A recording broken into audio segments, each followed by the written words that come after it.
আজ আমি করব কিনুয়া রেসিপি। কিনুয়া হচ্ছে অনলাইনে পাওয়া যাবে, আমাদের এখানে অফলাইন পাওয়া যায় না। অনলাইনে সব কিছুতেই পেয়ে যাবেন, ফ্লিপকার্ট, অ্যামাজনে। আমি এটা ফ্লিপকার্ট থেকে নিয়েছি। আর আমি 1 কাপ কিনুয়া নেব, নিয়ে এটাকে ভালো করে ধুয়ে একটু গরম জলে ঘন্টাখানেক ভিজিয়ে রাখবো।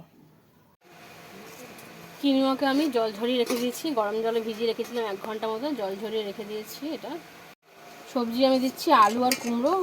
আদার সবজি থাকলেও দিতে পারেন, আমার কাছে এটাই ছিল তাই জন্য আমি এটাই দিচ্ছি।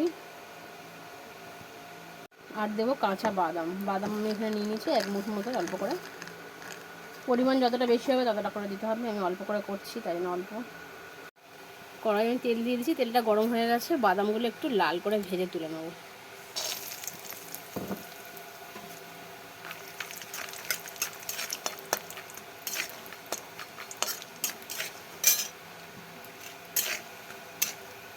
লাল লাল হয়ে গেছে, ফেটে যাচ্ছে, আমার ভাজা কমপ্লিট। আমি এটাকে তুলে নেব। ওই তেলের মধ্যে আমি সাদা জিরে, শুকনো লঙ্কা, একটা তেজপাতা দিয়ে দিয়েছি। একটু ফোড়ন গন্ধ ছাড়লে আমি এই সবজিগুলোকে দিয়ে একটু ভাজবো।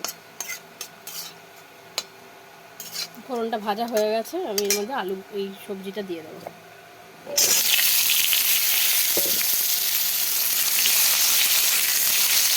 সবজিটা কিছুক্ষণ ভাজবো। সবজিগুলো আমার ভাজা প্রায় হয়ে গেছে। এবার আমি গ্রেট করে রাখা আদাটা দিয়ে দেবো। আদাটা দিয়ে একটু নাড়বো।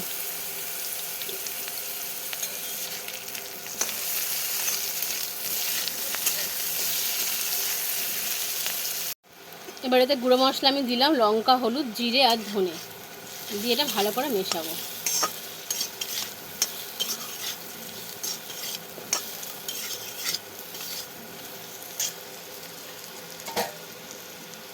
এবারে ভিজিয়ে রাখা কিনুয়াটা আমি এতে দিয়ে দেবো।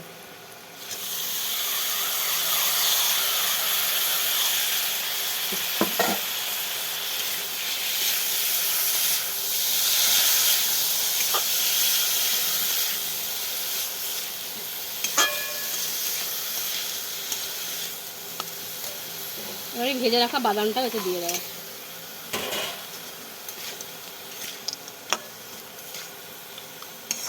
আর দিয়ে দেবো প্রয়োজন মতো নুন আর একটু মিষ্টি আর ঘি।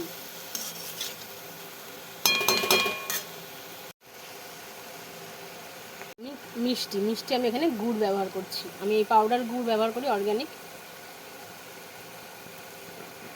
গুড়। এবার আমি তো দিয়ে দেবো একটু ঘি, খুব সামান্য ঘি আমি দেবো, আমি বেশি ঘি খাই না।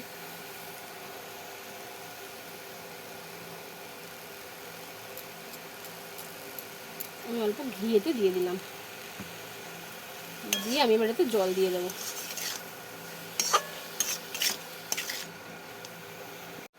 আমি এতে জল দিয়ে দিয়েছি। এবার একটু হতে থাক, আলু ওই সবজিগুলো সিদ্ধও হয়ে যাবে, এটাও হয়ে যাবে। ঢাকা দিয়ে কিছুক্ষণ আমি হতে দেবো। এটা